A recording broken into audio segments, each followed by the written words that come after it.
At ngayon atin namang alamin ang sitwasyon ng trapiko sa may bandang Commonwealth.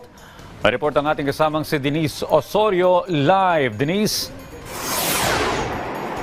Audrey, Biyernes na ngayon at bahagyang sumikip na ang daloy ng trapiko dito sa kahabaan ng Commonwealth northbound lane.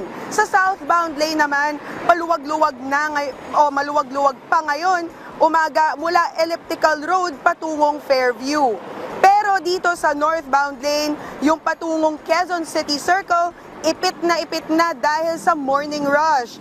Audrey, sa ngayon, slow-moving na rin ang kahabaan ng C5 southbound lane, kahabaan ng northbound lane ng mula sa bandang kahabaan ng northbound lane ng EDSA mula sa bandang Pioneer Street patungong Ortigas Avenue at westbound lane ng Ortigas Avenue mula sa SM City East Ortigas hanggang sa tapat ng Robinson's Galleria.